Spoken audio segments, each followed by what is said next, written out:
was a fitting layout change. Thank you, Pete, for that. We're going to make a quick check for him. He's going to make a run with Kowal for Bubsy the Woolies Strike Back. So, well, buckle up. We'll be right back.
Alright, looks like we're all set to go. And with this is my last game hosting. You'll be with Garby afterwards, so enjoy Big Bad Game-a-thon. It's going to run all day, all night, until tomorrow. Thank you all for being such a good audience, despite all the mayhaps. And we'll see you some other time. Hasta luego!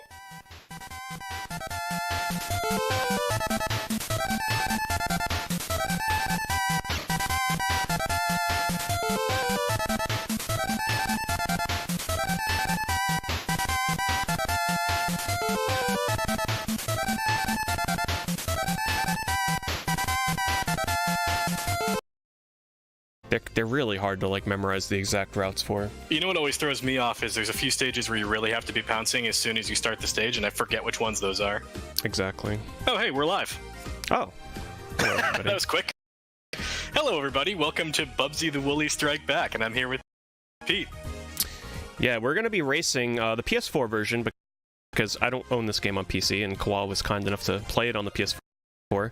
Just to confirm for you, we're both going to go into our audio settings and show you that we are both playing with 100% verbosity. Now, just to kind of show you, if you start on 0, it's Silent Bobcat, occasional one-liners, a bit chatty, lots of talking, 100% is just straight up Bubsy. That's the only way to play it. Uh-oh, they're saying it's stuttering. Oh, it'll do that. We'll give it a minute. It's okay. Bot does a little bit of like pre-buffering, so it'll come back in just a moment.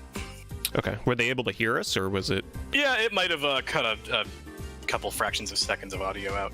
But this is a good opportunity to wait for the bot to catch up. We can talk a little bit about the actual mechanic, because as Pete and I were just discussing, playing this game while talking is next to impossible, because you're constantly doing inputs, and it's all based around one movement mechanic called the pounce, where Bubsy leaves his feet, you lose control of him, and he catapults himself forward. Get it? Catapults? I'm already working on the Bubsy thing today. And another thing too is the level designs, when you first look at them, they all look quite similar, so it really does take a lot of concentration while you're playing this to be like, okay, what comes up after this? Because everything kind of looks the same. And I also find it very difficult to play this game and talk. And I also never play this game with 100% verbosity, so Bubsy chatting in my ear, you're going to hear my audio. It's going to really throw me off. He's going to ruin my run, but that's okay. Okay, I'm building the excuses right now. It's totally cool. I get the word that the stuttering is over, so I think we're going to get started. We're going to get to the stage select screen.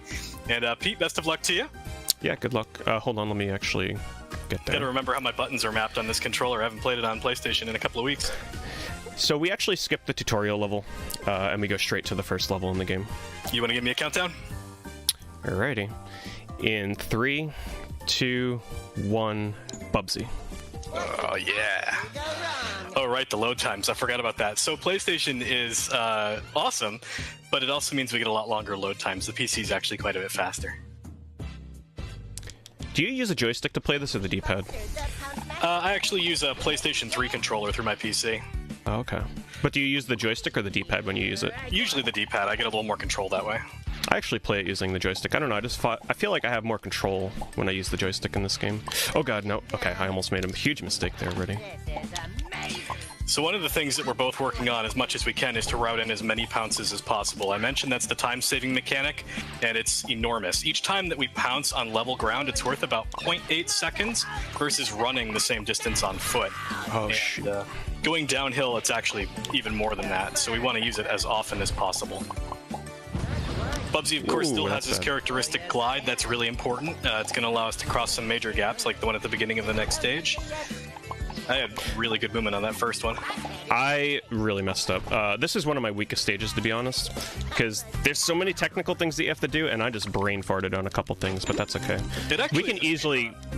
Yeah, we can catch up a lot, too, because there's a lot of death that happens in this game. Yeah, so... death costs between, like, 4 and 8 seconds, depending on where you die, so that can be a pretty significant thing, too. It's weird that for a speedrun, the most technical stages are actually the first 3 stages of the game. There's a lot of places you can lose a lot of time, whereas in the later stages, things are kind of samey, so taking slight variances in the route don't cost a lot of time. And what you guys just saw on my screen is Bubsy also has a glide as well now in this game. Carrying over, it's, you know, the pounce is a new ability, but his trademark glide is still here, which is not really used much at all in the run, strangely enough. Yeah, I would say probably like 6 times, other than like switching where I'm at now with these little like yarn wall things. And also, pouncing during a fall will actually increase your fall speed quite substantially. So whenever possible, we want to pounce and kind of free fall, because it speeds it up quite a bit. Ooh, I almost just fed you some time there. I landed right in front of a Woolie and barely managed to survive. The nice thing is the game's pretty forgiving in terms of pouncing and landing right in front of an enemy. If you're doing anything but a pounce and landing on top of or next to an enemy... Okay, hold on. This is a really hard part. Oh, I forgot to start my timer. Well, I'm in solidarity with you for Flintstones bowling, too. Darn it. I got messed up on the barrel jumping section. Ooh, yeah. That's going to cost me a lot of time. Yeah, that part's actually really, really, really precise. It's really easy to accidentally come up from underneath an enemy and just have them insta-kill you. Bubsy still dies in 1 hit, but if you grab a black t-shirt upgrade, you can take 1 additional hit. And we're going to see those periodically, but we don't actually get too many of them on purpose. It's just sort of a nice thing when they come up. Sometimes I get one for safety if it's on those levels with like the fireballs and stuff, because I kind of know I might get hit if I'm playing it risky. Once in a while I'll route it in if it takes out a few seconds. It's actually optimal to get one in the second, I think it is, Wild West stage. I haven't routed that in yet, but I found out recently it saves like 3 seconds at the end of the stage by being able to just kamikaze through some sharks. So speaking of fireballs, here they are here. They show up a few times in the run. It's kind of tricky because their roll speed actually varies level by level. So sometimes they roll slower than other levels, and it kind of throws you off. Oh, almost got hit there. They also have a stage-wide timer instead of an on-screen timer, so they start as soon as Bubsy spawns, which gets really interesting if you happen to spawn and then happen to be right on where their spawn point is, because you can actually race them before they get a chance to spawn and fall. Particularly in these early stages, they fall really slowly. Something we should also note is, if this game looks familiar to any of you, it's because it's from the same developers as Gianna Sisters, which was released on multiple consoles. This game... I kind of view it as a slap in the face to Bubsy fans, because it's kind of just all unused assets from that game, with just a Bubsy as a character, and then the Woolies and the Yarn Balls kind of just mapped in. Otherwise, this is pretty much Project Gianna Sisters in terms of level design. Yeah, it's literally just the sprite work is different, and everything else is exactly the same. That said, I hated it casually, but as a speedrun, it's actually really fun. I agree. This is a great speedrun because it's very fast-paced. There's a lot of risk-reward, and the movement is just a lot of fun. The pounce ability should not be understated how fun it is to kind of just zip your way through these levels and bouncing off of enemies and comboing. Now, you're probably on the first boss already. Practically done? Not done with the boss. I got the first hit on it. So there's a manipulation that goes into the first boss, trying to get it to do certain attacks. I'm terrible at the manipulation. It looks like I botched it, so this might be a chance for you to pick up some time if you get good RNG. I don't know the manipulation, but let's just pray for RNG. It seems like the manipulation I get about 50% of the time. So far the pattern I'm getting is pretty good. There's a lot of room for it to get bad. Okay, I got a good start. I got the double hit right off the bat. I just got my double hit, but it was after one nuclear blast. Now, what we're hoping for is that he doesn't use the fire laser towards the end of the fight, because that wastes a ton of time. Alright, I got good RNG, so it looks like even though I botched the manipulation, I should be in good shape on the fight. That's actually a really good time. It's going to be about a 107. Alright, I got one more hit left. Let's just hope he doesn't do fire laser. And of course he is. Oh, right, so that sucks. It's going to add a substantial amount. That's the difference between like a 106 and a 116. As if I wasn't far enough behind already. That's okay. You're actually much closer than you think. I'm only just starting the Wild West stage. I'm actually waiting for the load screen right now. So when he does that fire laser towards the end of the fight, it's actually way slower than in the start, because the start he only does one laser. And his floating animation between those activations is really awful. Something else you're going to notice as well, we have 9 lives in every level, which refreshes every level. So it's a really easy game casually. I just took back-to-back deaths. You're totally in it to win it all of a sudden. Uh-oh. So we should note that Kowal is currently the world record holder in this game. Oh no, I just chose the boss again by mistake. I was mashing. Darn. Well, I just missed an awesome jump, so that's alright. You've got time. It's not going to be that bad. The movement PS4 load times. Optimized is really, really, really cool. I totally botched every part of it, so you didn't get to see any of the cool movements. Sorry. Yeah, well, we'll see what I can do. The load times are so bad. That's I'm about a minute and a half, 2 minutes behind Kowal's PB, so we'll see what I can do. I'll try not to get slaughtered too much. It's really not that far apart. In this game, in-game timer is used because of the difference in load times between PS4 and PC. It's just an easy way to keep the two consistent together. So a big part of the time save, in fact, most of the time save between our two runs is actually the final boss, because I found a few manipulations for the final boss. I'll talk about those when we get there. Yeah, final boss is a pretty big RNG fest. Makes or breaks a run for sure. There's a few little tweaks that allow you to skip some parts of the mechanics. In fact, the worst attack he has a little sort of cheeky thing you can do to get a free hit on him and die, which and die doesn't sound like a great bonus, but it's actually fantastic. You really need it there. These desert levels with these spike balls are by far my least favorite. The land sharks and the spike balls are just devilish. It's so difficult to go through this stage fast. And of course I get land sharked right on cue. However, when you get the movement right on them, it feels so good. Oh yeah. I think they are the most satisfying levels when you get the movement right. Ooh, that's risky. Yep. I risked it. I should have been flying across this. Gonna take it slow. But the part I'm on right now is pretty difficult to do correctly. No. And I totally botched it. I was going for a faster strat on the low side, but the safe strat is to kill these guys, and that allows you to sort of chain them across the pit. I'm gonna go for it again. I missed it again. Oh well. Yeah, I took it super safe across that. I died twice on the land sharks. Oh yeah, okay, that's bad. We're just gonna go with it. Oh, Bubsy, thank you for letting me have that one. Whew. That was pretty bad. There's a couple different fast ways to go through that section. I managed to choose neither of them, so that was cool.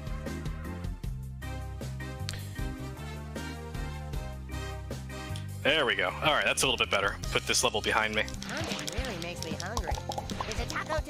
How'd you do on the really tricky time jumping in the 6th level? You know, the one where you have to do like the really precise pounce jumps across like those 4 enemies or so. I choked it really bad. I took 2 deaths in there. Oh, okay, that's where you were referencing. Yeah, I think you're actually right behind me. I'm actually on the loading screen for stage 7 now.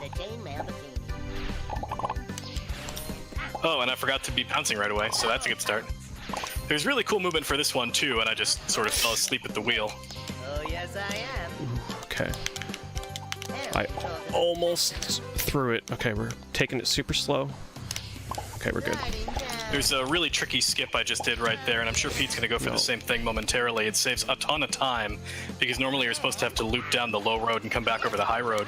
But there's just enough height there if you bounce off that guy's head to allow you to skip that and land on top of the UFO. If you miss that, it's one of the biggest time losses in the run, I think, probably upwards of 15 or 20 seconds even. Which, when everything else, like a death, is only 4 seconds, so that's a huge loss of time if you miss it. It's actually faster to take a death and come back. Hopefully everybody's paying attention to the little receipts that we get at the end of a stage as well. There's some little winks and nods to Bubsy lore and other characters as well. And for some reason they give us passwords, but there's no passwords in this game. You can't use them for anything. Alright, so we finished up the Wild West. We are on to the Gunslinger UFO. And the Gunslinger UFO has some really cool mechanics we're not going to see, because the fastest way to fight it is to die a whole lot. Wait. Oh, yes, I am. The game does not reset boss HP when Bubsy dies, unless you game over. So you're going to see right away at the beginning of the stage, I'm going to jump over the black t-shirt that's present for me, and just drop into the pit. I have to actually put feet on the ground for this trick to work. I'm going to get a little bit of lift, bonk the boss as he spawns, and then dive into the spikes on purpose. This is way faster and also way easier than waiting for the Gunslinger UFO to do an attack and make himself vulnerable to damage again. But I like it. This is normally about a 3-minute long boss fight. We're going to do it in about 55 seconds. Yeah, that boss fight is really long casually. I don't remember who first originally found that skip, but it was a very welcome discovery, that's for sure. I remember Author Blues was doing it on day 1. I don't know if he was the one who found it first, but I remember seeing it on the first day and going, oh, that's dumb. Alright, I'm finally onto the boss. A little behind, but that's alright. Not too far behind. I'm going for the double hit on the boss right now using the black t-shirt. Kind of a cool little skip you can get at the end if you get the timing on the jump just right, and it's a pretty tight window, but it's surprisingly consistent with a visual cue in the background. You can actually have the boss's immunity from the iframes wear off while Bubsy's phased into the center of the dome, and it just instantly kills the boss. That's why I saved the black t-shirt for the final hit, otherwise it just takes too long. I can't tell you how many times I've mistakenly picked up that t-shirt and messed up that strat at the beginning of the fight. It costs you like 20 seconds, it's so annoying. Alright, so I'm going to be starting the space stages momentarily. These are incredibly precise to avoid deaths, so I'm probably not going to be talking too much here. Yeah, very technical level, so if there's some moments of silence during space stages, please forgive us. There's a lot going on. Yeah, the part I'm on right now is not too bad if you know where to float, but it's really easy to get bodied by one of these purple spinning enemies as you're running around. And hopefully you guys like the music. Hopefully you can hear it all right. The music in this game is actually one of the highest strong points, in my opinion. It's actually pretty good. Oh, yeah. I forgot about the black shirt strat.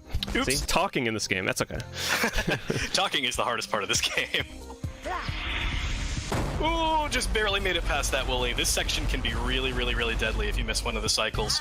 If your timing is just slightly off, those guys are all out of position and you just get bodied by them. It's awful. So the final boss, we should note, the time variance can be as fast as like 3 minutes and as slow as like 5 or 6 minutes, depending on RNG. So there could be a little comeback at the end there. We'll see what happens. I think the fastest I've ever gotten is 2 minutes and 15 with perfect RNG. And the slowest I got was before I learned some of the strats that I've picked up lately. It's 7 minutes. It's just absolute trash. It's a real dumpster fire if you're doing 100% because you aren't allowed to die in 100%. And a lot of the strats in the final boss involve dying at specific times to get him to do the next attack in his order. Oh man, I almost made it through that.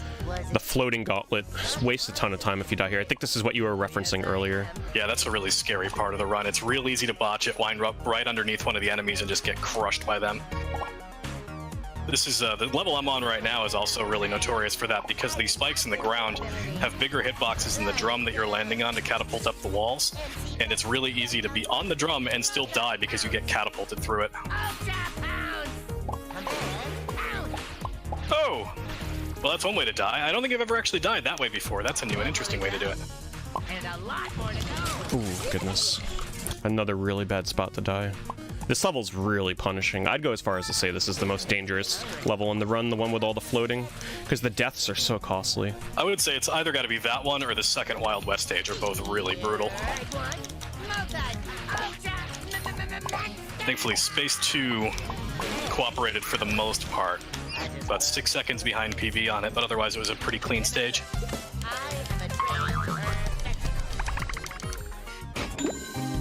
This can be a really terrifying run at times. There's just a lot of places where like a very slight mismanagement of Bubsy's momentum gets you right underneath an enemy, which is the most common way to die for sure. Okay, how do I blow it up? Thankfully, it doesn't get too frustrating because of how forgiving the checkpoints can be most of the time, at least. And 9 lives is a ton of lives for stages this short. It's one of the reasons why it was sort of disappointing when it came out, because for casual play, Yes, I am. you beat it in like an hour, and then you're like, okay, well, where's the rest of the game? Like, it just doesn't feel like it's complete. Whereas as a speed run, that's about as much of this as I would want in one sitting, because it is actually terrifying.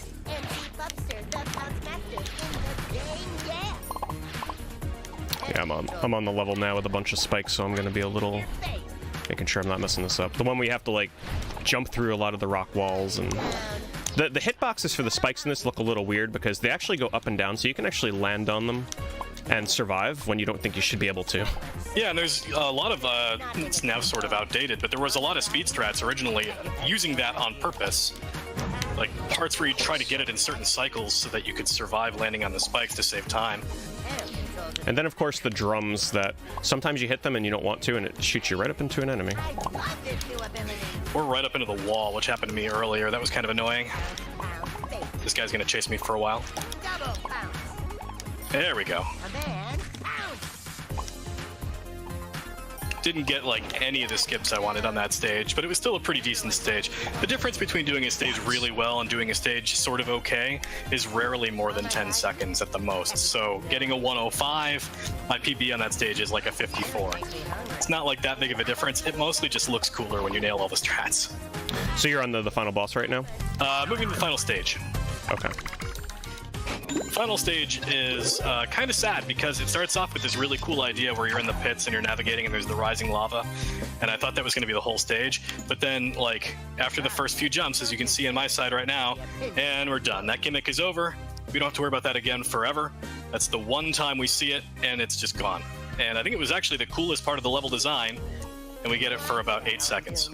But I like it. Yeah, I'm on the part right now where you have to do the huge glide across the second to last level. That's always super scary. Oh my God. Basically, anytime you have to glide other than like stage 2 is a nightmare. Right one. Oh yeah. I'm gonna go for a skip on these boulders with the black t-shirt. That went pretty well, actually. This can be a little bit dodgy. We'll see what I can get here.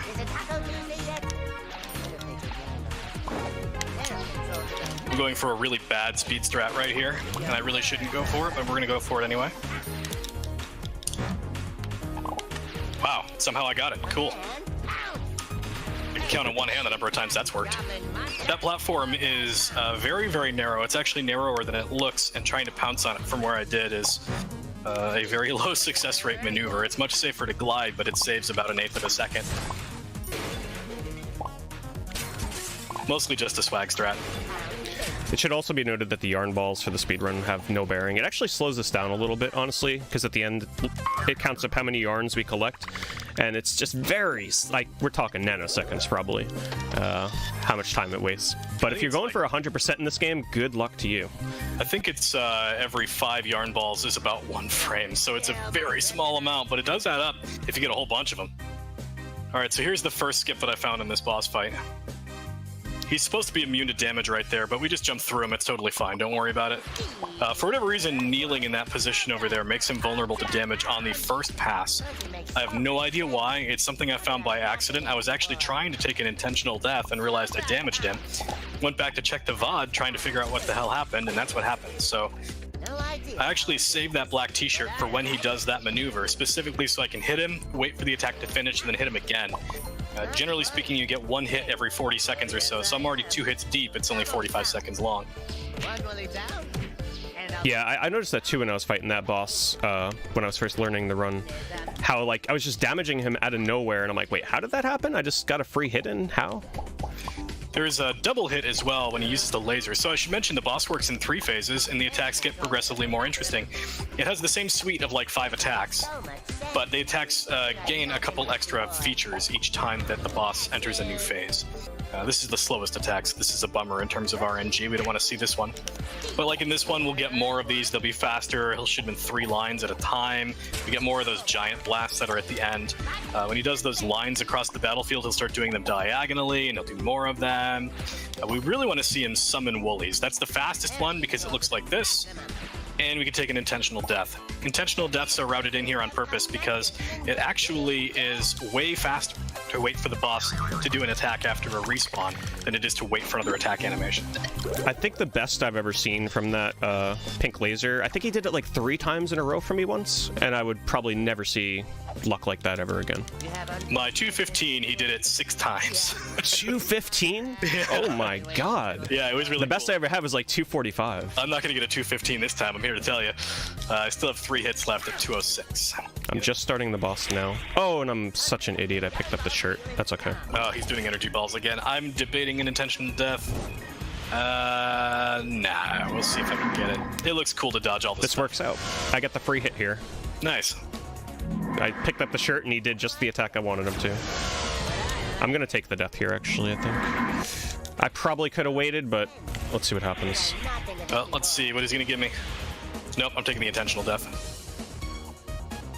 If he does the diagonal, he's not going to do one of the straightaways, and that just makes it way slower. So we're going to go ahead and take the death and get him to try something else.